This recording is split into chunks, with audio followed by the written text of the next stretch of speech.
ஆயுத எழுத்து நீட்சி நிகழ்ச்சியிலே இன்றைக்கு இப்போது நாம் விவாதிக்க இருக்கக்கூடிய விஷயம், பிரதமர் திரு நரேந்திர மோடி அவர்கள் இலங்கைக்கு சென்றிருக்கிறார்கள். 2 நாள் பயணமாக பிரதமரினுடைய இலங்கை பயணமும் தமிழர் நலனும் என்கின்ற தலைப்பிலான விவாதம்.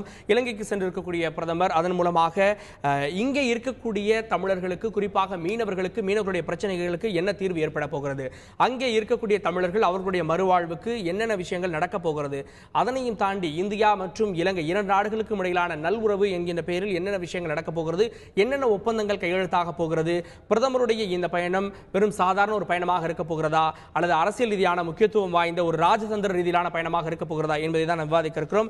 இன்று நம்முடைய இங்கே அரங்கத்தில் 2 சிறப்பு விருந்தினர்கள் இணைந்திருக்கிறார்கள். முதலாவதாக பிஜேபியினுடைய மாநில செயலாளர் திரு கரு நாகராஜன் இணைந்திருக்கிறார். அவரை நிகழ்ச்சிக்கு வரவேற்கிறோம். அதே போல சாமானியர்களுடைய பிரதிநிதியாக திரு சுப்பிரமணியன் இணைந்திருக்கிறார். அவரையும் நிகழ்ச்சிக்கு வரவேற்கிறோம். அதே போல தமிழக வாழ்வுரிமை கட்சியினுடைய தலைவர் திரு பண்ருட்டி வேல்முருகன் அவர்கள் இணைந்திருக்கிறார். அவரையும் நிகழ்ச்சிக்கு வரவேற்கிறோம். அதே போல மீனவர் கூட்டமைப்பைச் சேர்ந்த திரு தேவதாஸ் அவர்களும் இணைந்திருக்கிறார். அவரையும் நிகழ்ச்சிக்கு வரவேற்கும். என்னுடைய முதல் கேள்வி திரு கரு நாகராஜன் அவர்கள்ட்ட ஆரம்பிக்கிறேன். ஒரு பிரதமர் 3 ஆண்டுகளுக்குள்ளாக இலங்கைக்கு செல்கிறார். அங்கே இருக்கக்கூடிய தமிழர்கள், நம்முடைய பிரச்சனைகளும் பல இருக்கிறது, அதற்கு தீர்வு காண வேண்டியிருக்கிறது அப்படின்ற முறையில் நிச்சயமாக ஒரு வரவேற்கத்தக்க ஒரு விஷயம். அப்படின்னாலும் இந்த 2 நாள் பயணத்தில் மிக முக்கியமான ஒப்பந்தங்கள், பிரதமர் போகிறார் அப்படின்னதும் நம்ம எதிர்பார்த்தது 134 படகுகளும் வந்துடும் அப்படின்லாம் எதிர்பார்த்தோம். அது மாதிரியான எந்த ஒரு விஷயமே நடக்கல. பிரதமருடைய பயணம் ராஜதந்திர ரீதியிலான ஒரு பயணமாக இருக்கிறதா அல்லது சாதாரண ஒரு தூது பயணமாக இருக்கிறதா?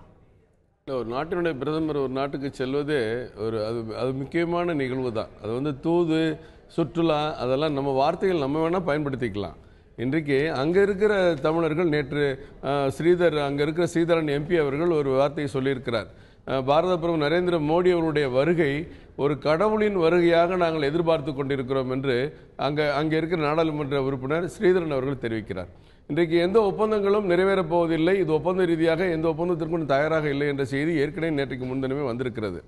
படகுகள் விடுவிப்பு என்பது ஏற்கனவே 16 87 படகுகள், அதற்கு முதலே 2015 54 படகுகள்லாம் விடுவிக்கப்பட்டன. மறுபடியும் அதற்கு பிறகு 2017 ஜனவரிக்கு 5 படகுகள் விடுவிக்கப்பட்டன. அதற்கு பிறகு படகுகள் விடுவிக்கப்பட்டன. இது ஒரு பக்கம் தனி பிரச்சனை. இன்றைக்கு புத்தம் அங்கே அந்த இலங்கையிலே போற்றப்படுகிற ஒரு புத்த பூர்ணிமா என்கிற அந்த புத்த தேவனுடைய ஒரு மிகப்பெரிய விழா நடைபெறுகிறது. அந்த விழாவிற்கு அவர் சென்று அங்கே கலந்து கொள்கிறார். அந்த விழாவில் கலந்து கொள்வது மட்டும் அல்லாமல், நீங்கள் ஏற்கனவே சொன்ன 3 ஆண்டுகளில் அல்ல, ஏற்கனவே முதன்முறையாக இதற்கு முன் 2015 பாரத பிரதமர் சென்றிருக்கிறார். அன்றைக்கும் இதற்கு முன் இந்திய பிரதமர்கள் யாரும் செல்லாத யாழ்ப்பாணம் பகுதிக்கு சென்று அங்கே இன்றைக்கு முதல் முறை யாழ்ப்பாணத்திற்கு சென்றார். யாழ்ப்பாணத்திற்கு எந்த பிரதம மந்திரி செல்லவில்லை, பாரத பிரதமர் நரேந்திர மோடி அவர்கள் மட்டும்தான் சென்றார். அப்பொழுது 27,000 வீடுகளை அங்கே கட்டி கொடுத்தார். அங்கே ஏற்கனவே அழிக்கப்பட்ட மிக புகழ்பெற்ற யாழ்ப்பாணம் நூலகத்தில் ஒரு கலாச்சார மையத்திற்கு அடிக்கல் நாட்டு விழா என்று செய்தார். 60 கோடி செலவில் அந்த அடிக்கல் நாட்டு விழா செய்து வைத்தார். அன்றைக்கு ஒரு ரயில் போக்குவரத்தை, தலைமலையில் ரயில் போக்குவரத்தை தொடங்கி வைத்தார். அந்த மக்களோடு பழகினார். அங்கே பால் காய்ச்சி பொங்கல் வைத்து சாப்பிட்டு அவர்களுக்கு ஆறுதல்காக சொல்லிவிட்டு வந்தார்.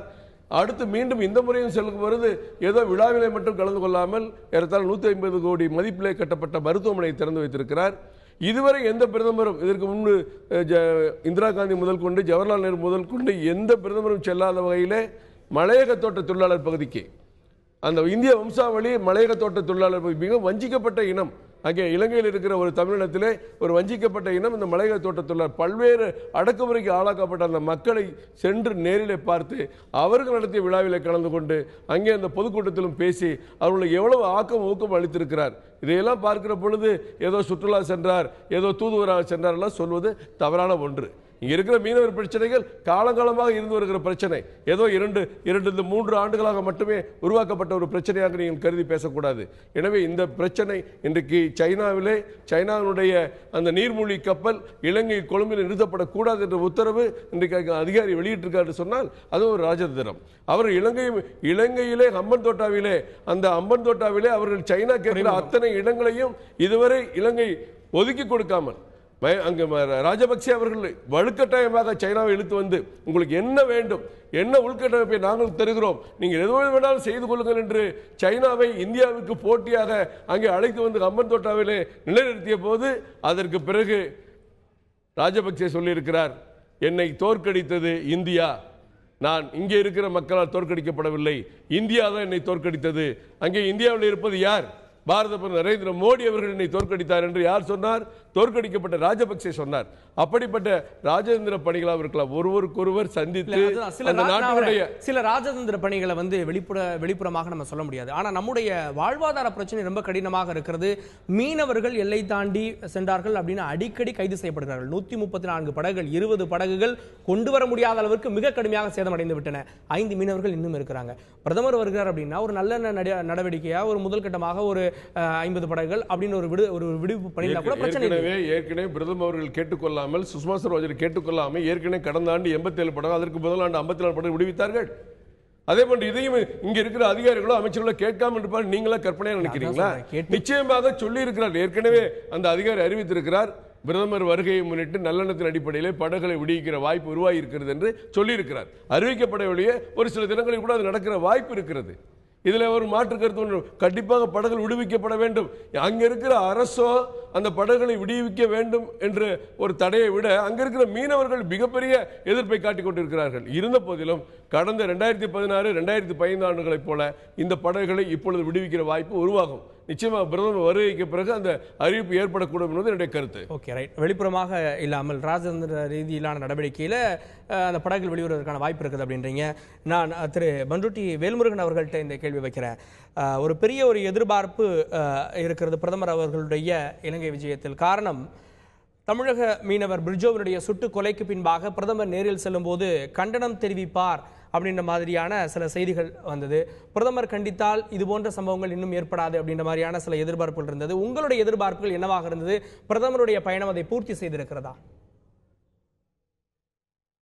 இல்லை, கண்டிப்பாக பாரத பிரதமருடைய பயணம் தமிழ் சமூகத்தினுடைய வாழ்வுரிமை, தமிழ்நாட்டு மீனவர்களுடைய வாழ்வுரிமையோ அல்லது தமிழீழ மண்ணில் வாடுகின்ற எமது தொப்புள்குடி உறவுகளான ஈழத்தமிழர்களுடைய வாழ்வுரிமையோ பாதுகாப்பதற்கானதாகவும் அவர்களுடைய வாழ்வுரிமையை மீட்டுத் தருவதற்குமான பயணமாக இது இருந்திருந்தால் நிச்சயமாக நாம் பாராட்டலாம், வரவேற்கலாம். ஆனால் அது அங்கு நடைபெறவில்லை.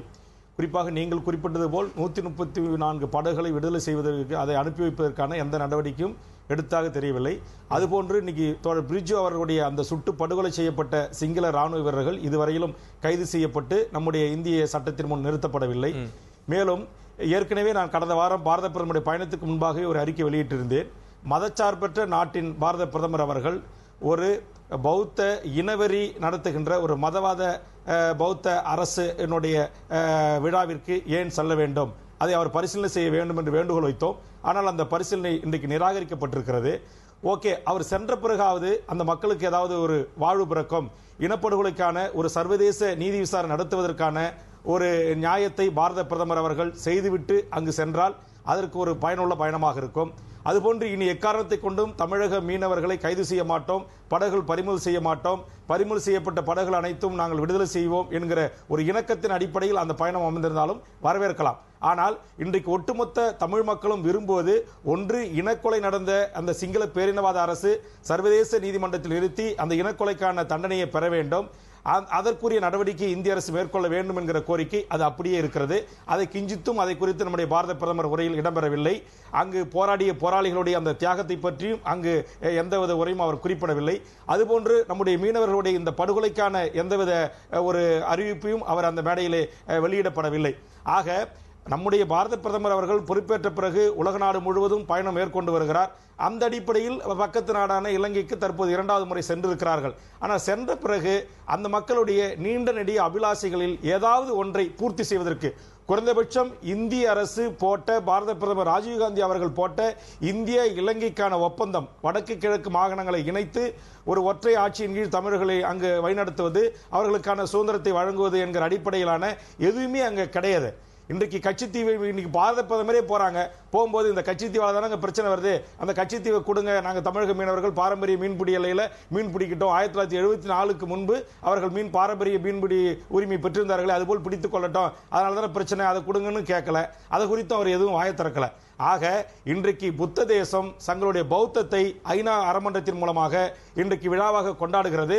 அந்த விழாவினுடைய கொண்டாட்டத்திற்கு முன்னேற்றமாக இன்றைக்கு பாரத பிரதமர் அவர்களால் அழைக்கப்பட்டு அங்கு இனப்படுகொலை நடந்த அந்த சுவடுகள் இல்லாமல் ஆக்குவதற்கும் அங்கு மலையக தமிழர்களும் பூர்வீக ஈழத் தமிழர்களும் அங்கு இருக்கிற தமிழ் மக்களும் சிங்களவர்களும் ஒற்றுமையாக இருக்கிறார்கள், இதோ பாருங்கள் பல்லாயிரக்கணக்கில் திரண்டிருக்கிறார்கள் என்கிற ஒரு மாய தோற்றத்தை உருவாக்கி உலக சமூக மக்களிடத்தில் இலங்கை இனப்படுகொலை அழிப்பதற்கான மறைப்பதற்கான அந்த மஞ்சப்பூச்சு வேலைகளை செய்வதற்கு ஒத்தையாசையாகத்தான் நம்முடைய பாரத பிரதமருடைய பயணம் இருந்திருக்கிறதை தவிர ஆண்டாண்டு காலமாக துன்பத்திலும் துயரத்திலும் உருண்டு கிடக்கிற நம்முடைய தமிழக மீனவர்களுடைய வாழ்வில் ஒளியேற்றுவதற்காகவோ சுதந்திர இந்தியாவில் போல் இன்றைக்கு தனித்தமிழீழம் காண வேண்டும் என்று அந்த மண்ணில் போராடிய 1.5 லட்சத்துக்கு மேற்பட்ட அப்பாவி மக்கள் ஆதரவாக இருந்த தமிழீழ மக்களுக்கு விடியல் பிறப்பதற்காகவோ அல்லது தங்குயிரை தன்னிட்ட அந்த மாவீரர்களுடைய கனவை நிறைவேற்றுவதற்கான எந்த ஒரு சிறு தூசை கூட துரும்பை கூட பாரத பிரதமருடைய இந்த பயணம் அங்கு அசைக்கவில்லை என்பதுதான் தமிழ் மக்களுடைய பார்வை. பாரத பிரதமர் சென்றிருப்பதன் மூலமாக நான் கடந்த முறை 2015 மார்ச் மாதம் சென்ற போதுதான் இந்த மருத்துவமனைக்கான பணிகள் தொடங்கியது. அதற்கப்புறமா ஆம்புலன்ஸ் சேவை அங்கு விரிவுபடுத்தப்பட்டிருக்கிறது. விமான சேவை வாரணாசிக்கும் இலங்கைக்கும் ஏற்படுத்தப்பட்டிருக்கிறது. 10,000 வீடுகள் மலையக தமிழர்களுக்காக கட்டிக் கொடுக்கப்படும் அப்படின்ற ஒரு அறிவிப்பும் இருக்கிறது. எந்த துரும்பையுமே கிள்ளி போடவில்லை அப்படின்னு சொல்லிவிட முடியுமா? இல்ல நான் சொல்ல வருது அந்த மக்களுடைய நீண்ட தந்தை ஈழத்தின் தந்தை செல்வாவுக்கும் பிறகு இன்றைக்கு பௌத்தத்தின் போது நம்முடைய ஆண்ட பிரிட்டிஷர்கள் பௌத்த சிங்கள விகாரிடம் இந்த அரசை ஒப்படைத்து விட்டு போன பிறகு அந்த மக்களுடைய ஒற்றை கோரிக்கை என்பது இன்றைக்கு ஒட்டுமொத்த தமிழீழ மக்களின் கோரிக்கை என்பது அங்கு ஒரு தனி தமிழ் ஈழ அரசு உருவாக வேண்டும். அதற்கு இந்தியா போன்ற பக்கத்தில் இருக்கிற எங்கள் நட்பு நாடு அண்டை நாடு அல்லது எங்கள் தாயக தமிழர்களாக வாழ்கின்ற எங்களை கொண்ட இந்திய நாடு எங்களுக்கு எப்படியாவது ஒரு தீர்வை பெற்றுக் கொடுக்கும், அதற்கு ஒரு சர்வதேச விசாரணையை பெற்றுக் கொடுக்கும், அங்கு ஒரு பொது விசாரணையின் ஊடாக ஒரு பொது வாக்கெடுப்பின் ஊடாக அங்கு ஒரு தனித்தமிழ் அரசை பெற்றுத்தரும் என்கிற நம்பிக்கைக்கு ஏதாவது பயனளிக்கக்கூடியதாக இருக்கிறதா? அதே போன்று ஆண்டாண்டு காலமாக மீனவர்கள் படுகொலை செய்வதும் டெல்லியிலிருந்து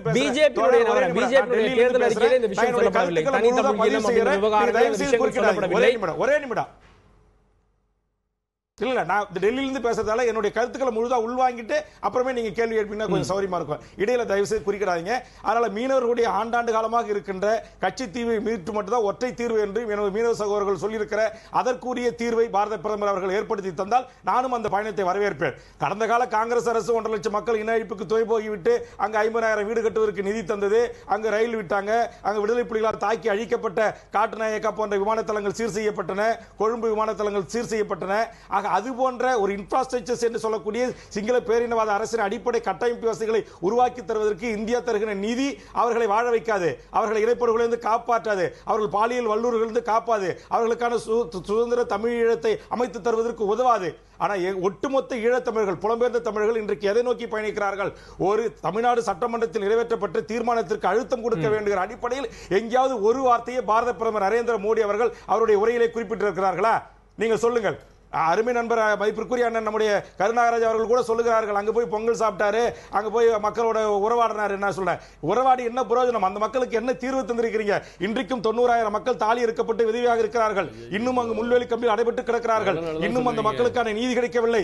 20,000 மக்கள் காணவில்லை என்று அவர்கள் தங்களுடைய பிள்ளைகளை கணவன் மனைவியை காணவில்லை என்று புகைப்படத்தோடு உண்ணாவிரதம் நடந்து கொண்டிருக்கிறார்கள். அவற்றுக்கு ஏதாவது ஒரு தீர்வை நம்முடைய பாரத பிரதமர் நரேந்திர மோடி அங்கு அறிவித்திருக்கிறார்களா? அதற்குரிய ஒரு சர்வதேச விசாரணை நடத்தப்படும் என்று சொன்னார்களா? காணாமல் போறவர்களை மீட்டு அவர்கள் கைகளை ஒப்படைக்கப்படும் என்கிற அறிவிப்பு வந்திருக்கிறதா? அல்லது கட்சித்தீவை மீட்டு கொடுப்போம், மீனவர்கள் இனி கவலைப்பட வேலை என்று, இனி உங்களுக்கு படுகொலை நடக்காது, உங்கள் வெளிப்படையான பொதுக்கூட்டத்தில் பிரதமர் அவர்கள் பேச முடியாது. நிச்சயமாக ராஜதந்திர ரீதியிலான ஒரு நடவடிக்கை இதன் பின்னணியில் இருக்கும். அந்த ராஜதந்திர ரீதியிலான நடவடிக்கையில் ஒரு பகுதியாக தான் ராஜபக்சேவுடைய அரசை அகற்றியதில் இந்திய அரசின் பங்கு இருக்கிறது என்று ராஜபக்சேவே ஒரு தனியார் தொலைக்காட்சி கொடுத்த பேட்டி இருக்கிறது. நம்முடைய மீனவர் கூட்டமைப்பை சேர்ந்த திரு தேவதாஸ் அவர்கள் இணைந்திருக்கிறார். திரு தேவதாஸ், பிரதமருடைய இலங்கை பயணத்தின் மூலமாக மீனவர்களுடைய படகுகள் விடுவிக்கப்படும் அப்படின்ற ஒரு எதிர்பார்ப்பு இருந்தது. ஆனால் இலங்கை அமைச்சர் மங்கள சமரவீரா சொல்வது அங்கு இருக்கக்கூடிய மீனவர்கள் அவர்கள் ஒப்புதலை கொடுக்க வேண்டும், அப்போதுதான் படகுகள் விடுவிக்கப்படும் என்பதாக இருக்கிறது. அதனையும் மீறி பிரதமருடைய பயணத்திற்கு பிரதியுபகாரமாக படகுகள் விடுவிக்கப்படும் அப்படின்னு நம்பிக்கை இருக்கிறதா? சார், இந்த மோடி அவர்களுடைய பயணம் உண்மையிலேயே நல்லதுன்னு நினைக்கிறேன். ஏன்னா நம்ம நாட்டில் ஒரு பிரதமர் உலக நாடு பூரா சுற்றிக்கிட்டு இருந்தது, அது நமக்கு ஒரு பெரிய சந்தோஷம் தான். அதே நேரத்தில் இவங்க இவங்க ஆட்சிக்கு வந்த பின்னாடியே படகுகளை பிடிப்பது, மீனவர்களை தாக்குவது தொடர்ந்து நடந்துகிட்டே இருக்கு. எனக்கு முன்னாடி பேசிய நாகராஜன் சார் ஓட சொன்னாங்க, போன வருஷம் இத்தனை போட்டு விடுவிச்சிருக்கோம், அதுக்கு முந்தின வருஷம் அப்படி இத்தனை போட்டு விடுவிச்சிருக்கோம்னு. அது விடுவிக்கவே இல்லை. ஆனா பொய்யை பேசுறதே இவங்க ஒரு தொழிலாவே வச்சிருக்காங்க. டிவியில வந்தா பொய் பேசுறது. உண்மையிலேயே இந்த படகுகள் 2.5 வருடங்களுக்கு மேலாக இலங்கையில் இருக்கிற தமிழக முதலமைச்சராக ஜெயலலிதா அவர்கள் இருந்தபோது, திரு தேவதாஸ் தமிழக முதலமைச்சராக ஜெயலலிதா அவர்கள் இருந்தபோது இங்கிருந்து ஒரு குழு சென்றது. அங்க இருக்கக்கூடிய படகுகளை எல்லாம் கொண்டு வரக்கூடிய ஒரு சிச்சுவேஷன் இருக்கிறதா அப்படின்னு பார்த்து அங்க சீரமைப்பு பணிகளுக்கு எல்லாம் நிதி ஒதுக்கப்படுது. அது உங்களுக்கு ஞாபகம் இருக்கா? ஒரு படகும் இல்லை நீங்க சொல்றீங்க சார். ஞாபகம் இருக்கு. அந்த குழுவுல நானும் தான் சார் இருந்தேன். இலங்கை இந்திய பேச்சுவார்த்தையில நானும் தான் கலந்துகிட்டு இருக்கேன். எல்லாமே நடந்துகிட்டு இருக்கு. ஆனா இந்த படகுகள் 2.5 ஆண்டு காலமாக விடுவிக்கப்படாமல் இருக்கிறது என்பதுதான் உண்மை. அதற்கு முந்தி விடுவிட்டது பழைய முந்தைய ஆட்சியில பிடிக்கப்பட்ட படகுகள் விடுவிச்சாங்க. 87 படகுகளை விடுவிச்சாங்க. அது பிரதமர் திரு நரேந்திர மோடி அவர்களுடைய ஆட்சியின் போது, அதுதான் பிரதமர் நரேந்திர மோடி அவர்கள் ஆட்சியின் போது தான் விடுவிச்சாங்க சார். அவர் ஆட்சிக்கு வந்த உடனே தான் சார் விடுவிச்சாங்க. பிடிச்சது முந்தைய ஆட்சியில பிடிச்சது. ஆனா இவரு 2.5 வருஷமா இந்த படகுகள் எதுவுமே இதுவரைக்கும் பிடிவிக்கவில்லை என்பது எல்லாருக்கும் தெரிந்த உண்மை. போன மாதம் கூட எங்களை டெல்லியில் அழைச்சு வெளியுறவுத்துறை அமைச்சர் அவர்கள் எங்கள்கிட்ட பேசினாங்க. பிரதமர் அவர்களுடைய பயணத்திற்கு முன்பாக இந்த படகுகள் எல்லாமே விடுதலை பண்ணிடுவாங்க, அது வரைக்கும் நீங்க அமைதியா இருங்கன்னு சொன்னாங்க. அந்த பேச்சுவார்த்தையில் நானும் கலந்துட்டு தான் வந்திருக்கேன். ஆனா நம்ம பிரதமர் அவர்கள் போயிருக்கிறது நமக்கு என்ன பிரச்சனை? தமிழகத்து படகு, புதுச்சேரி படகுகள்லாம் இலங்கையில் இருக்கு. அது 2.5 வருஷமா இருக்கு. அந்த படகுகள் உண்மையிலேயே விடுதலை பண்ணுவாங்க. ஆனா இந்த படகுகள் பிடிப்பதற்கு காரணமாக இருக்கின்ற கச்சதீவு பகுதியில் மீன் பிடிக்கிறதுக்கு ஒரு உத்தரவாதம் நமக்கு பிரதமர் அவர்கள் வாங்கி கொடுப்பார்கள் அப்படின்னு நினைச்சோம். தமிழகத்தில் உள்ள தமிழன் பூரா, பல லட்சம் தமிழன், மீனவ தமிழன் பூரா பசி பட்டினியமா கடந்துகிட்டு இருக்கிற நேரத்தில் இலங்கை தமிழருக்கு நிறைய கொடுக்குறாங்க. கொடுக்கட்டும், அது நல்லதான். அதே நேரத்தில் ஊரான் பிள்ளையை ஊற்றி வளர்த்தால் தான் பிள்ளை தானே வளரும் சொன்னதெல்லாம் அந்த காலம். இன்னைக்கு நம்ம உள்ளேயும் பார்க்கணும்ல. நம்ம தமிழகத்தில் உள்ள மீனவர்களுடைய நிலைமைகள்லாம் இன்னைக்கு சாகுற நிலைமைக்கு தான் போய்கிட்டு இருக்காங்க. ரொம்ப பேர் செத்துட்டாங்க. ஏற்கனவே உள்ள படகுகள் பிடிவட்ட மீனவர் ஒரு ஆள் செத்துட்டாரு. அந்த மீனவர் தங்கச்சி மடத்தை சேர்ந்தவர். அதுக்கு பின்னாடி இதுவரை துப்பாக்கி சூடு இல்லைன்னு நம்ம பெருமையா சொல்லிக்கிட்டு இருந்தோம். ஆனா பிரிச்சோ என்ற மீனவர் சுட்டு கொண்ட பின்னபடி துப்பாக்கி சூடு நடந்திருக்கு. ஆனா இப்ப இருக்கிற படகுலயே அதிகமான படகுகள் சேதமாயிருச்சு. அது அவங்களே ஒத்துருக்காங்க. ஆனா இலங்கையினுடைய அமைச்சர் என்ன சொல்றாருன்னா, அந்த மீனவர் சொன்னாதான் நாங்க படகுகளை விடுவிப்போம் சொல்றாரு. ஆனா அப்ப அந்த மீனவர்களே அந்த ஆட்சியை கொடுத்துடலாம். இவங்க எதுக்கு அமைச்சரா இருக்க வேண்டிய அவசியமே இல்லை. இப்ப நம்ம நாட்டில் உள்ளவங்களும் பல கருத்துக்களை சொல்லுவாங்க. அதை நம்ம பிரதமர் மோடி அவர்கள் கேட்பாங்களா? அந்த கருத்து அந்த மீனவனுடைய கருத்தா இருக்கு. இதுல என்ன ஒண்ணு தெரியுமா? யார் யாழ்ப்பாண தமிழர்கள், யாழ்ப்பாண மீனவர்கள் எதுக்குறாங்களோ அவங்களுக்கு தமிழகத்தை சேர்ந்த 2-3 மாவட்டத்தை சேர்ந்தவங்களுக்கு சம்பந்தமே இல்லை. எங்களுக்குலாம் நாங்க போறதுன்னா கச்சதீவு பகுதியில இருந்து நாங்க மீன் பிடிச்சுக்கிட்டு இருக்கோம். யாழ்ப்பாண பகுதியில் போய் மீன் பிடிக்கிறதுல ஒரு பகுதியில் பிரச்சனையா இருந்தா ஒரு பகுதியிலேயாவது ஒரு தீர்வுக்கு கொண்டு வரணும்ல நம்ம பிரதமர். நம்ம பிரதமர் இந்த சாதாரண பிரதமரா? சொல்றதை செய்யக்கூடிய பிரதமர். தேர்தல் அறிக்கையில சொல்லி இருக்காங்க. ராமநாதபுரம் பொதுக்கூட்டத்தில் சொன்னாங்க, மீனவர்களுக்கு தனி அமைச்சகம் எல்லாமே செய்வோம்னு. எல்லாமே பேச்சு காணல் நீராக இருக்கிறத தவிர இது உண்மையான இதா இல்ல. இப்ப பிரதமர் போறதை விட இனி யாரு போய் நமக்கு ஒரு சாதனையை அங்க சாதிக்க முடியும், இந்த படகுகளை விடுவிக்க முடியும், இனிமே மீனவரை காப்பாற்ற முடியும் சொல்லுங்க. இதற்கு முன்பாக வெளியுறவுத்துறை அமைச்சர் நேரடியாக கண்டித்தார் பிரிட்ஜோவுடைய மரணம். அப்போது போய் எங்களை தமிழக மீனவர்களை காப்பாற்ற முடியல, யாரு போய் காப்பாற்ற முடியும்? போய் காப்பாற்ற முடியும்? கடவுளே இலங்கைக்கு போச்சு. இலங்கைக்கு போன கடவுள் இந்திய மீனவர்களை காப்பாற்ற முடியல. தமிழக மீனவர்கள் தட்டேந்திக்கு தெரிகிற நிலைமையில இருக்கும். இதுக்கு மாற்று வழி ஒண்ணு ஏற்பாடு பண்ணல. இதையெல்லாம் செஞ்சிருவாங்கன்னு நாங்க எதிர்பார்த்தோம். ஆழ்கடல் மீன்பிடிப்பு குடும்பம் சொல்லிக்கிட்டு இருக்காங்க. நம்ம மாநில அரசு 3 ஆண்டு காலமாக போராடி இருக்கு ஒரு 2000 கோடி கேட்டு. ஆனா இதுவரைக்கும் ஒரு 100 கோடி கொடுத்திருக்காங்க. அப்ப எப்படிதான் இந்த மீனவனை யார் காப்பாற்றுவது? மீனவன் அனாதையா?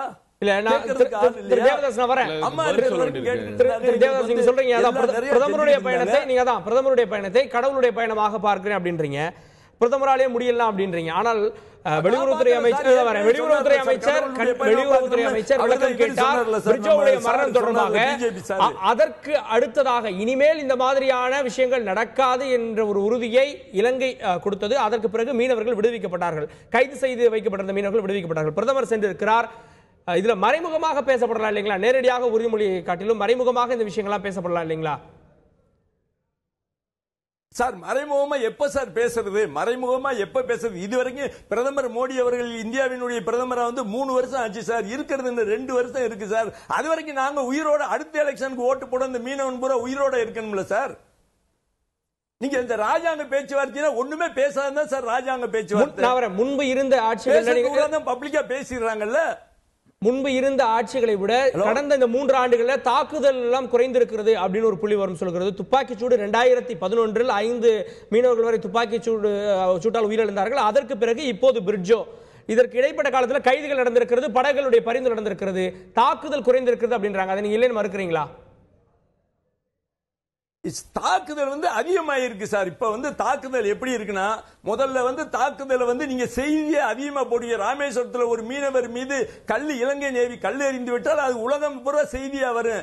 ஆனா இப்ப வந்து அது எப்படி போனா நாள்தேறும் வருகின்ற பேப்பர் செய்தி மாதிரி வந்துகிட்டு இருக்கு. பேப்பர்ல என்ன செய்தி வருமோ அந்த செய்தி மாதிரி வருது. அதுக்கு வந்து நீங்க முக்கியத்துவம் கொடுக்கல.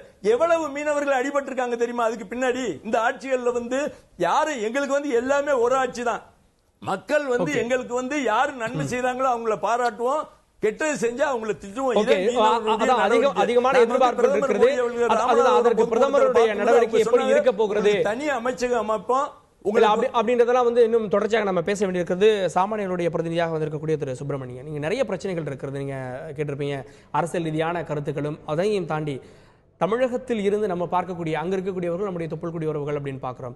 அங்க இருக்கக்கூடிய சிங்களர்களும் அங்க இருக்கக்கூடிய தமிழக மீனவர்களும் நம்முடைய மீனவர்களுடைய படங்களை விடுவிக்க எதிர்க்கிறாங்க அப்படின்னு ஒரு விஷயங்கள்லாம் பார்க்க வேண்டியிருக்கிறது. பிரதமருடைய பயணம் என்னென்ன விஷயங்களை சாதிக்கும், நேரடியாகவும் மறைமுகமாகவும் என்னென்ன விஷயங்களை சாதிக்கும் நினைக்கிறீங்க? இது எந்தெந்த விஷயத்தை வந்து சாதிக்க போறாங்கன்னு தெரியல. பொதுவாக வந்து நம்ம 2009 இதே மே மாதம் இதே நாளில் தான் வந்து உச்சக்கட்ட போர் நடந்துட்டு இருந்தது. அந்த நேரம் வந்து எப்படி வந்து தமிழர்கள் கொல்லப்பட்டாங்கன்றது நம்ம எல்லாரும் பார்த்தோம். அது வந்து சேனல் 4ல் வந்து நல்லா அது ஆதாரத்தோடு வெளியிட்டு இருந்தாங்க. ஆனால் அதை வந்து இந்த போர் நடத்துனதே வந்து அப்போதைய காங்கிரஸ் ஆட்சி அப்படிங்கிற சொல்லிட்டு ஏன் இவர் ராஜபக்சே கூட சொல்லியிருக்காரு. அந்த அளவுக்கு வந்து மக்கள்லாம் கொல்லப்பட்டாங்க, எவ்வளோ கொடூரமாக கொல்லப்பட்டாங்கன்றதெல்லாம் வந்து சேனல் 4ல் நீங்கள் பார்த்துருக்கலாம். அவ்வளோ ஒரு கொடுமையாக நடந்துட்டு இருந்தது. ஆனால் இப்போ வந்து பிஜேபி அரசு வந்ததுக்கப்புறம் நம்மளுக்கு ஏதாவது கொஞ்சம் இது கிடைக்கும், மக்களுக்கு அங்கே உள்ள தமிழர்களுக்கு நல்லது கிடைக்கும்னு சொல்லிட்டு நினச்சோம். இன்னி வரலும் அந்த முள்வேலி முகாம் அகற்றப்படுறதில்ல.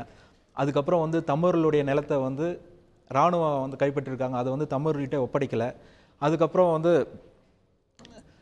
அந்த தனி மனித சுதந்திரமே இல்லை, அங்கே உள்ள தனி மனித சுதந்திரமே அவங்களுக்கு இல்லை. அங்கே அந்த சுதந்திரம் வேணும் அவங்களுக்கு, கல்விக்கும் சரி வேலைவாய்ப்புக்கும் சரி அவங்களுக்கு உரிமையே இல்லை, அது மறுக்கப்பட்டு இருக்கு. அதனால் வந்து இப்போ இவர் பிரதமர் போயிருக்காரு, நம்ம பிரதமர் போயிருக்காரு, அவங்களுக்கு நல்லது நடந்தால் சரி. அதாவது அந்த முகாம்லாம், அதாவது முள்வெளி முகாம்லாம் அகற்றப்படணும். அவங்களுக்கு கல்வி நம்ம எப்படி கல்வி பெறுறதுக்கு உரிமை இருக்கோ அதே மாதிரி அவங்களும் கல்வி பெறுறதுக்கு உரிமை வேணும். வேலைவாய்ப்பு நம்மளுக்கு எப்படி உரிமை, அதே மாதிரி எல்லா உரிமையும் அவங்களுக்கும் பெற வேண்டும். அப்புறம் வந்து முக்கியமாக வந்து இந்த தமிழர்களுடைய நிலங்களை வந்து இன்னைக்கு பிரதமருடைய அறிவிப்புல வீடுகள் கட்டப்படும், கட்டி கொடுக்கப்படும் அப்படின்னு வெறும் வீடுகள் மட்டும் இல்ல, அந்த நிலமும் உங்களுக்கானது அப்படின்ற ஒரு அறிவிப்பையும் வெளியிட்டிருக்காரு. இந்த மாதிரி வந்து தொடர்ச்சியாக பிரதமர் போறப்போ வந்து அங்க இருக்கக்கூடியவர்கள் நம்முடைய உறவுகள் பிரதமர் வர்றாரு போறாரு பாக்குறாங்க. அப்ப அங்க இந்த மாதிரியான ஒரு இறுக்கமான ஒரு சூழல் தளரதானே செய்யும். அப்ப இன்னும் அவர்களுக்கு அவருடைய வாழ்க்கையில மறுமலர்ச்சி ஏற்பட செய்யும்ல. நல்லது நடந்தா சரி. இப்போ அவர் போயிருக்காரு, உண்மையிலே இந்த மாதிரி நல்ல சம்பவம் நடந்ததா பரவாயில்ல. ஆனால் இது எனக்கு காங்கிரஸ் ஆட்சியில் என்ன நடந்துட்டு இருந்ததோ அதே தான் இப்போவும் நடந்துட்டு இருக்கு. அந்த காங்கிரஸ் ஆட்சியில் நடந்ததால் தான் தமிழ்நாட்டில் வந்து இப்போ காங்கிரஸோ அதுக்கு உடந்தையாக இருந்த திமுகவும் கூட இப்போ தேர்தலில் கூட அதனுடைய பிரதிபலிப்பு தான் வந்து தேர்தலில் தோல்வி அடைஞ்சதுக்கு காரணம் அதுதான். ஏன்னா இவரு வந்து உண்மையிலேயே தமிழர்களுக்காக, அங்குள்ள தமிழர்களுக்காக மட்டும் இல்லை, நம்ம தமிழர்களுக்காக மீனவர்கள் வந்து படகுகள்லாம் வந்து இன்றைக்கும் வந்து பிடிச்சிட்டு போகிறாங்க, நாசப்படுத்துகிறாங்க, ஏன் கொல்லப்படுறாங்க, இன்றைக்கும் நடந்துட்டு தான் இருக்குது. அதையாவது நம்ம தமிழர்கள் மீனவர்களுக்காவது அவர் வந்து ஏதாவது உத்தரவு பண்ண முடியுமா, அதாவது என்ன பண்ண முடியும்னு சொல்லிட்டு அதை செய்ய முடியுமா? ஏன்னா இவங்க வந்து இவங்க சொல்லி விடுற மாதிரி எனக்கு தெரியல, அது அவங்களே விருப்பப்பட்டு விடுற மாதிரி தான் தெரியுது. ஏதோ ஒன்றும் மத்திய அரசு இல்லை வேற எங்கேயோ வந்து இவர் முதல்வர் வந்து ஒரு சாமானியராகவே யோசிக்க முடியும். அவங்களே விடுறதுக்குன்னா என்ன காரணம் இல்லை. அது வந்து அங்க கோர்ட்ல வந்து கேஸ் நடந்து அவங்கள விட்டாங்க அப்படின்ற மாதிரி தான் வருது. ஒரு அரசாங்கம் கோர்ட்டுக்கு சில உத்தரவுகளை கொடுக்கும், இந்த மாதிரி ஒரு முடிவெடுத்திருக்கோம், இரு நாட்டு உறவுல பரஸ்பரம் ஒரு நட்புக்காக அப்படின்வாங்க. அதுக்கப்புறம் அவங்களுக்கு வந்து விடுதலை கொடுப்பாங்க. அதான் அந்த அளவுக்கு அழுத்தம் கொடுக்குறாங்களான்னு தெரியல. அழுத்தம் கொடுத்தாதான் இன்னைக்கு ஸ்டேஜ்ல தமிழக மீனவர்கள் 5 பேர் தான் அங்க இருக்காங்க. ஒரு காலத்துல 150 பேர் இருந்தாங்க. ஆனா படகுகள் அதிகமா இருக்கா நம்ம மறுக்க முடியாது. அப்போ ஒரு அழுத்தம் ஒரு அரசு கொடுத்துட்டு இருக்குன்றதை நீங்க ஏத்துக்கிறீங்களா? சுப்பிரமணிய சாமியே சொல்லியிருக்காரு இந்த படகுலாம் பிடிச்சி வைங்கன்னு சொல்லிட்டு. அவரும் பிஜேபிக்காரர் தான். அதையே கண்டிச்சிருக்கலாம். நான் அதையும் கேட்கணும் திரு கருநாகராஜன் அவர்கள்ட்ட. பிரதமருடைய பயணம் நம்முடைய திரு தேவதாஸ் அவர்கள் சொன்ன மாதிரி ஒரு பெரிய எதிர்பார்ப்பை ஏற்படுத்தி இருக்கிறது. பிரதமருடைய பயணத்தை நாங்கள் கடவுளாக தான் பார்க்கிறோம், அவர் சென்றால் ஏதாவது நடக்கும் என்கிற ஒரு விஷயம் இருக்கிறது என்கிறார். ஆனால் மற்றொரு பார்வையில் காங்கிரஸ் ஆட்சியில் என்ன நடந்ததோ அதே விதமான தாக்குதல்களும் இன்னும் தொடர்ந்து கொண்டிருக்கிறது என்பது தேவதாசுடைய பார்வையாக இருக்கிறது. ஆனால் அங்கே இலங்கையிலே 5 மீனவர்கள் போதைப்பொருள் வைத்திருந்தார்கள் என்று கைது செய்யப்பட்டு தூக்கு கயிறு வரை சென்று மீட்டு வந்தது இதே பிஜேபி அரசு. அந்த வகையிலான ராஜாங்க நடவடிக்கைகளையும் பிஜேபி அரசு எடுத்திருக்கிறது. அடுத்த கட்ட நடவடிக்கைகள் என்பது என்னவாக இருக்க போகிறது? குறிப்பாக சீனாவினுடைய தலையீடு இலங்கையில் இருந்தால் அது இந்தியாவிற்கும் ஆபத்து. அதற்கு இந்தியா எடுத்திருக்கக்கூடிய பிரதமருடைய பயணம் எடுத்திருக்கக்கூடிய நடவடிக்கை என்ன? திரு கருநாகராஜன், இந்த பிரச்சனைகள் மீனவர்களுடைய பிரச்சனையாக இருக்கட்டும் சரி, அங்கு நடைபெற்ற போர் அதன் பிறகான இந்த பணிகள் அப்படின்றதும் ஒரே நாளில் தீர்வு கிடைக்கக்கூடிய ஒன்று கிடையாது. ஆனால் ஒரு சக்தி வாய்ந்த ஒரு தலைவர் போகிறார், இன்றைக்கு உலக நாடுகள் பார்க்கக்கூடிய ஒரு தலைவர் போகிறார், அவரால் நினைச்சா முடியாது ஒன்றும் இல்லை அப்படின்ற ஒரு நம்பிக்கை மீனவர்கள்ட்ட இருக்கு. அப்படின்றப்போ இதுல நிறைய விஷயங்களை சாதிக்க முடியும்ல, நிறைய எதிர்பார்ப்புகள் இருக்கிறது. அப்ப இந்த எதிர்பார்ப்புகளை ஒண்ணுமே பூர்த்தி பண்ணல அப்படின்ற மாதிரி தானே இருக்கு பிரதமருடைய. அதாவதுங்க, இலங்கை பிரச்சனை வேற, அண்ணன் வேல்முருகன் அவர்கள் சொன்னது போல ஈழத்தமிழர் பிரச்சனைகள் வேற, தேவதாஸ் பிரச்சனை வேற, நம்ம தமிழக மீனவர் பிரச்சனை, இந்த மாதிரி ஒவ்வொருவருக்கும் பிரச்சனைகள் எல்லாம் ஒண்ணா சேர்த்து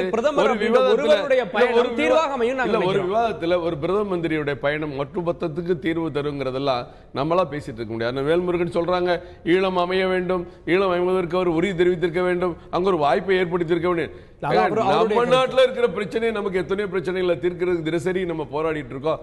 அயல்நாட்டுல போய் உட்கார்ந்துட்டு நீங்க ஈழத்தமிழ், அங்க இருக்கிற தமிழர்களை என்னங்க விரும்புறாங்க? இங்க இருக்கிற பல முறை சொல்லிட்டாங்க, அங்க இருக்கிற தலைவர்கள், அரசியல் தலைவர் சொல்லிட்டாங்க, தயவு செய்து தமிழக அரசியல்வாதிகளே கொஞ்சம் சும்மா இருங்க, உங்க அரசியல் பிரச்சனைக்கு எங்களை பகடைக்காயா ஆக்காதீங்க. எவ்வளவு மாற்றம் ஏற்பட்டிருக்கு இன்னைக்கு. அந்த நீங்க காங்கிரஸையும் பிஜேபியும் ஒன்னா பாக்குறேன்னு சொல்றாங்க, வேதனைக்குரிய விஷயம். இன்றைக்கு மரியாதைக்குரிய நம்ம ஜனாதிபதி அவர்கள் அன்றைக்கு அங்க சென்றிருந்தார், இலங்கைக்கு சென்று வந்து என்ன சொன்னார் தெரியுமா? அங்க ராஜபக்சே பார்த்து விட்டு போர் நடக்கும்போது பார்த்து விட்டு வந்தப்போ சொன்னார், இலங்கையும் இந்தியாவும் இணைந்துதான் போரை நடத்துகிறது என்று ராஜபக்சே சொன்னார். இங்க வந்த உடனே இங்க கோபாலபுரத்தில் பேட்டி கொடுத்தாரு, கலைஞர் அவர்களை சந்தித்து விட்டு கோபாலபுரத்தில் பேட்டி கொடுத்தாங்க. என்ன தெரியுமா கொடுத்தாங்க? நாங்க ராணுவ உதவிகளாம் செய்கிறோம், ஆனா அங்க இருக்கிற மக்களுக்கு உயிருக்கு ஆபத்தான நாங்கள் கருவிகளை எல்லாம் வழங்கவில்லை என்று சொன்னாங்க. அப்ப ரேடார் கொடுப்பாங்க, எங்கெங்க இருக்காங்க மூவ்மெண்ட்டை கண்டுபிடிச்சு அட்டாக் பண்றதுக்கு நீங்க ரேடார் உதவி பண்ணீங்களா?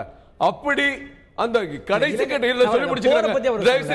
கடைசி கட்ட போருக்கு உதவி செய்த காங்கிரஸ் கட்சியும், ஆனால் அந்த போர் முடிந்து யார் அந்த தமிழர்களை கொன்று குவித்தானோ அந்த ராஜபக்சே ஆட்சியை விட்டு நீக்குவதற்கு அவன் சொல்கிறார் பேட்டி, என்னை தோற்கடித்தது மத்திய அரசு, இந்திய அரசு, நரேந்திர மோடி அவர்களை தோற்கடித்தார் சொன்னார். ஏங்க இது ரெண்டே ஏங்க ஒண்ணா பாக்குறீங்க? அடுத்து தேவதாஸ் சொல்றாரு, நேற்றைய தினம் பிரதமர் அவர்கள் போய் ராஜபக்சே சந்திக்கிறார். ஏன் உள்ளூர்ல இருக்கிற ஒரு அரசியல் தலைவர் எல்லாரும் சந்திக்கும் போது யாரையும் வேண்டாம் வெறுப்பா வேண்டாம் சொல்ல முடியாது. தன்னை தோற்கடித்த ஒரு தலைவர், நான் உன்னை தோற்கடிச்சல பாத்தீங்களா, தோற்கடிச்சு உன் ஊருக்கு வரல, எனக்கு இந்த வரவேற்பு இருக்குல்ல, எனக்கு இந்த விழா நடக்குதுன்னு சுட்டி காட்டுறது கூட செய்யலாங்க. அதை வந்து நம்ம தவறுன்னு சொல்லக்கூடாது. இன்றைக்கு ராஜபக்சே இருந்து நீடித்திருந்தால் சைனாவுடைய ஆதிக்கம் அதிகமா இருந்திருக்கும். இன்றைக்கும் நேற்றைக்கு கொடுத்திருக்கிறார் இலங்கை வெளியுறவு மந்திரி அவர்கள், சைனா கேட்ட காணிகளை கொடுங்கள் கொடுங்கள் என்று நிறுத்தி வைக்கப்பட்டிருக்கிறது. அம்மன் தோட்டாவிலுடைய அவருடைய ஒதுக்கப்பட வேண்டிய இடம் இதுவரை நிறுத்தி வைக்கப்பட்டிருக்கிறது. நமது பிரதமர் சென்று வந்திருக்கிற காரணத்தினால் அது நிரந்தரமாக நிறுத்தி வைக்கப்படும். ஒன்றென்று தெரிந்து கொள்ளுங்கள், அவர்களும் சும்மா இல்ல. ரணில் விக்ரமசிங்கே இன்னும் 10 நாட்களே சைனா போறாரு. அவங்க வந்து ரொம்ப வேடிக்கை காட்டிட்டு இருக்கு. நீங்க வந்து சாதாரணமா இதை எடுத்துக்கூடாது. அண்ணன் வேலுமுருகன் சொன்னது போல நீ இதையெல்லாம் செய்யணும் இங்க இருந்து உத்தரவு போடுற நிலையில நம்ம இல்ல, நட்பு ரீதியா தான் செய்ய முடியும். ஆனா அங்க இருக்கிற மக்கள் என்ன விரும்புறாங்க? இந்தியாவுடைய நல்லுறவையும் இந்தியாவுடைய உதவிகளைத்தான் அங்க இருக்கிற தமிழர்கள் நினைச்சிட்டு இருக்காங்க. இல்ல ஒரு சின்ன நான் சொல்லிக்கிறேன், நீங்க எல்லாரும் பேசும்போது அமைதியா கேட்டீங்க, நான் எனக்கு ஒரு 2 நிமிஷம் டைம் கொடுங்க. எவ்வளவு மாற்றம் ஏற்பட்டிருக்கு. இன்றைக்கு விக்னேஸ்வரன் அங்க ஒரு மாநில முதலமைச்சராக இருக்கிறாரு, இன்றைக்கு சம்பந்தன் அவர்கள் எதிர்க்கட்சி தலைவராக இருக்கிறாரு. இன்றைக்கு இந்தியாவில் பேச முடியுது, கொல்ல முடியுது, அங்க இருக்க பிரச்சனையை தெரிவிக்க முடியுது, வெளி உலகத்துக்கு கொண்டு வர முடியுது. எவ்வளவு மாற்றங்கள் ஏற்பட்டிருக்கு. ராஜபக்சே இன்றைக்கு ஓரம் கட்டப்பட்டிருக்கிறார். இதையெல்லாம் மனசுல வச்சுக்கணும். அடுத்து இங்க மீனவர் பிரச்சனை தேவதாஸ் எவ்வளவு சொல்றாங்க. தேவதாஸ் வருத்தப்படுறதுல நியாயம் இருக்கு, நேரம் அந்த மக்கள் பாதிப்புக்கு உள்ளாகி இருக்கிறாருங்க. ஆனா எவ்வளவு பெரிய மாற்றம் அரசு ரீதியாக இலங்கை தமிழக மீனவர்களை சந்திக்க வைத்து பேச வைக்கிற 5 கட்டம் 6வது கட்டம் நடைபெறுகிற அரசு இதுவரைக்கும் இருந்ததா? நீங்களே சொன்னீங்க தூக்கு தண்டனைக்கு சென்ற நமது மீனவர்களை மீட்டு கொண்டு வந்தது. இன்னைக்கு சொன்னாங்க ஆழ்கடல் பயிற்சிக்கு 1500 கோடி ஒதுக்கியாச்சுங்க. 100 கோடி அட்வான்ஸ் தமிழ்நாட்டுக்கு கொடுத்தாச்சு. 2 கட்டத்துக்கு தான் பயிற்சிக்கு அனுப்பிச்சாங்க. இந்த 2017க்கு பயிற்சிக்கு இளைஞர்களை தேர்ந்தெடுக்க கூட தமிழக அரசு தயாரா இல்ல. என்ன செய்ய சொல்றீங்க? நேத்து அறிவிச்சிருக்காங்க 1700 கோடி படகுகளுக்கு பணம் ஒதுக்கியாச்சு. ஆழ்கடல் மீன்பிடிப்புக்கு செல்கிற படகுகளுக்கு பணம் ஒதுக்கியாச்சு. அது எப்படி? 70% மத்திய அரசு மாநில அரசு உதவிகள், 70% மானியம், 10% பைனான்ஸ், 20% மட்டுமே அந்த மீனவர்கள் குரூப்பா சேர்ந்து 80 லட்சம் ரூபாய் ஒரு படகுடைய காஸ்ட் என்று சொல்லி அந்த படகுகளையும் இங்கே தயார் செய்து விரைவாக தயார் செய்வதற்கு மத்திய அரசு ஏற்பாடு செய்திருக்கிறது. அந்த மாற்றங்களை எல்லாம் நீங்க சிந்தித்து பார்க்க கூடாதா? கச்சத்தீவு பேசுறோம். எத்தனை பேருக்கு அங்க இருக்கிற மீனவர் சங்க தலைவர்களுக்கே தெரியும். கச்சத்தீவு வந்தா மட்டும் இந்த பிரச்சனை தீரப்போற பிரச்சனை இல்லை என்பது அண்ணன் தேவதாஸ் அவர்களுக்கும் அங்க இருக்கிற நானே அங்க போயிருக்கேன். நானே அங்க போராட்டத்தில் பல்வேறு போராட்டங்களுக்கு நான் நேரடியாக போய் கலந்திருக்கேன். அங்க இருக்கிற பிரச்சனை தெரியும், எல்லாம் தெரியும். இன்றைக்கு இருக்கிற மீனவ சமுதாயத்திற்கு இந்த கடைசி கட்ட பேச்சுவார்த்தைக்கு போனாங்க. நல்லா தெரிஞ்சுங்க. முதல் நாள் சுஷ்மா ஸ்வராஜ் சந்திக்கிறார். அடுத்த நாள் அவருக்கு சிறுநீரக மாற்று அறுவை சிகிச்சை. அடுத்த நாள் சிறுநீரக மாற்று அறுவை சிகிச்சைனா எந்த அளவுக்கு ஒரு நோய்வாய்ப்பட்டிருப்பார். அன்றைக்கு சந்திக்கிறார். மத்திய அமைச்சர் பொன் ராதாகிருஷ்ணனுடைய இல்லத்திலே தங்க வைத்து, இங்கிருந்து போன மீனவருடைய நமது அமைச்சர் வீட்டில் தங்கினார்கள். தங்க வைத்து அழைத்து சென்று பேச்சுவார்த்தை நடத்துகிற அளவிற்கு ஒரு கனிவான பணிவான ஒரு இன்முகத்தோடு மீனவர்களும் காக்கப்பட வேண்டும் நினைக்கிற அரசையும் கடந்த அரசுகளையும் யாரையும் குறை சொல்ல வேண்டாம். இன்னைக்கு நிறைய நடந்துட்டு இருக்கு, மாற்றம் இருக்கு அப்படின்றீங்க. நிச்சயமா இருக்கு. உங்களுடைய பார்வையை நான் புரிஞ்சுக்கிறேன். திரு பண்ருட்டி வேல்முருகன், சீனாவுடைய தலையீடு ஆதிக்கம் இதனை தடுப்பதற்காக நாம் நிறைய விஷயங்கள் கொடுக்க வேண்டியிருக்கிறது. அங்க இருக்கக்கூடிய தமிழர்களுக்கும் நான் நிறைய உதவிகள் செய்ய வேண்டியிருக்கிறது. அது நம்முடைய அரசு அல்ல, அது இன்னொரு அரசு, இன்னொரு நாடு. அவர்களிடம் சில விஷயங்களை கொடுத்து தான் சாதிக்க வேண்டிய ஒரு நிலைமை இருக்கிறது. அப்படின்றப்போ யதார்த்தமா இதை ஏற்றுக்கொள்ள வேண்டும். நீங்க சொல்ற மாதிரி உங்களுக்கு நிறைய கோரிக்கைகள் இருக்கலாம், அது பொது கோரிக்கையாக இருக்க முடியாது. உங்களுடைய கோரிக்கையெல்லாம் பிரதமர் செஞ்சிட முடியுமா? எங்களுடைய தனிப்பட்ட கோரிக்கை ஒன்றும் கேட்கலங்க. நாங்க எனக்கு சொத்து கொடுங்க 10 கொடுங்கலாம் நாங்க எதுவும் கேட்கல. எங்ககிட்ட இருந்து பறித்து எங்களுடைய அனுமதி இல்லாமல் இப்படி இன்னைக்கு சிங்கள மீனவர்கள் எப்படி சொல்றாங்க, எங்களுடைய அனுமதி இல்லாமல் படகை நாங்க திருப்பி தர முடியாதுன்னு எங்களுடைய மக்கள் சொல்றாங்க, அந்த அமைச்சர் சொல்றாங்கல்ல. அதே மாதிரி தமிழ்நாட்டு மக்களுடைய அனுமதி இல்லாமல் கச்சத்தீவு தரவேற்கப்பட்டதை அதை திரும்ப கொடுங்கன்னு நாங்க கேட்கிறோம். பாரத பிரதமர் போய் அங்க சொல்லுவாரா? தமிழ்நாட்டு மக்கள் அனுமதி இல்லாம, இந்திய மக்கள் அனுமதி இல்லாம, நாடாளுமன்ற அனுமதி இல்லாம தாரவேற்கப்பட்டது அதை எங்க மக்கள் கேட்கறாங்க, அதனால நாங்க திருப்பி அவங்க கிட்ட கொடுக்க போறோம் சொல்ல முடியுமா? இன்னைக்கு படகுகள் பிடிச்சி வச்சுதான் திருப்பி தர முடியாதுன்னு இலங்கை ஒரு சொண்டக்கா நாட்டினுடைய அமைச்சர் இன்னைக்கு பகிரங்கமா அறிவிக்கிறான். அதுக்கு ஒரு கண்டனம் கூட தெரிவிக்கல ஒரு நாட்டுடைய பிரதமரோ ஒரு நாட்டுடைய வெளியுறவுத்துறை அமைச்சரோ. அண்ணன் சொல்றாங்க இது அங்க இருக்கிற தலைவர்களை சொல்லிட்டாங்க நீங்க சும்மா இருங்க, அங்க எல்லாம் சும்மா இருப்பாங்க. எந்த தலைவரும் அப்படி சொல்லல. சும்மா நீங்களாவே சொல்லிக்காதீங்க. தயவு செய்து எளிய முறையில் கேட்கிறோம். பேட்டி கொடுத்திருக்காங்க. நான் கேட்க விடுங்க. விக்னேஸ்வரர் சொன்னாரு, நீங்க செய்தி வந்துச்சு, அதை உடனே அவர் மறுத்திருக்காரு. நீங்க உங்களுக்கு பாரதிய ஜனதாவுக்கு ஆதரவா இருக்கிற 2 எம்பிக்கள் சொன்ன கருத்தை மட்டும் சொல்லாதீங்க. ஒட்டுமொத்த உலக தமிழர்கள் 12 கோடி மக்களுடைய கருத்து என்ன? கச்சத்தீவு மீட்கப்பட வேண்டும் ஒட்டுமொத்த தமிழ் மக்களுடைய கோரிக்கையா இல்லையா? தமிழ் மக்கள் சட்டமன்றத்துடைய தீர்மானம் நிறைவேற்றுக்கு ஒட்டுமொத்த கோரிக்கையா இல்லையா? கச்சத்தீவை தாரவாத 2 கட்சிகள் இங்க தான் இருக்காங்க. நீங்க என்ன பண்ணிட்டு இருக்கீங்க? கச்சத்தீவை தாரவாத 2 கட்சிகளும் அடுத்த தமிழ்நாட்டுல நாங்க தான் ஆட்சி வர போறோம் சொல்லிட்டு இருக்காங்களே. அதுக்கு நீங்க என்ன சொல்றீங்க? அதுக்கு நீங்க என்ன சொல்றீங்க? காங்கிரஸ் அரசு அந்த கொலை செய்தவரை காப்பாற்றுகிற மோடி அரசு 2 அரசையும் தான் நாங்க கண்டிக்கிறோம். தயவு செய்து நான் வெளியிலிருந்து பேசுற குறுக்கிடாதீங்க. நீங்க இருக்கும்போது நான் அமைதியா இருந்து கேட்டுட்டு இருந்தேன். என்னுடைய வேண்டுகோள் என்பது பாரத பிரதமருடைய இந்த பயணத்தின் மூலமாக நீண்ட நெடிய நாட்களாக தமிழக மீனவர்கள் துன்பப்பட்டு அல்லல்பட்டு 600க்கு மேற்பட்ட தாலிகள் அறுக்கப்பட்டிருக்கிறது. இதற்கு ஒரு நீதியை பாரத பிரதமர் பெற்று தருவாரா? எங்களுடைய தாரைவார்க்கப்பட்ட கச்சத்தீவு மீட்டு தரப்படுமா? எங்களுடைய பாரம்பரிய மீன்பிடி பகுதிகளில் நாங்கள் மீன்பிடிப்பதற்கு சுதந்திரமாக நாங்கள் மீன்பிடிப்பதற்கான அனுமதியை அவர்கள் பெற்று தருவார்களா? அதுதான் நான் தேவதாஸ் கேட்கிறாங்க, ஒட்டுமொத்த தமிழகம் கேட்கிறது. இதற்கு தங்களுடைய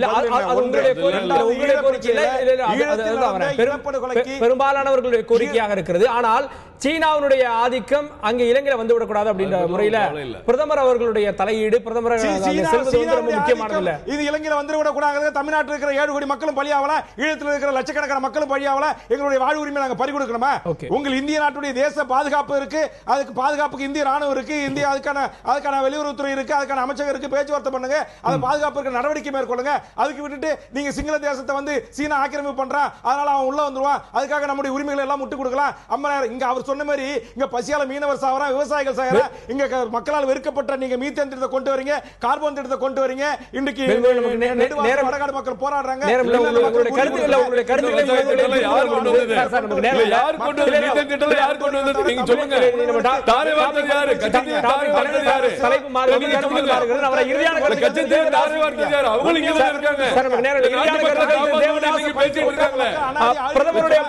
பிரதமருடைய பயணம் உடனடியாக இல்லாமல் மெல்ல என்னென்ன விஷயங்களை சாதிக்கும்? தேவதாஸ், பிரதமருடைய பயணம் உடனடியாக இல்லாமல் மெல்ல என்னென்ன விஷயங்களை சாதிக்கும்? இப்ப மோடி அவர்கள் வந்து பிரதமரா வந்த உடனே 5 மீனவர்கள் வந்து உண்மையிலேயே மீட்டு கொடுத்தாங்க. இலங்கை அரசு பொய் வழக்கு போட்டுச்சு அப்படின்னு சொன்னதை அதை வந்து உடைச்சு 5 மீனவர்கள் நிரபராதின்னு சொல்லி நமக்கு மீட்டு கொடுத்தாங்க. அது போக வந்து புதிதாக வந்து இது வரைக்கும் 500-600 பேர் செத்துருக்காங்க.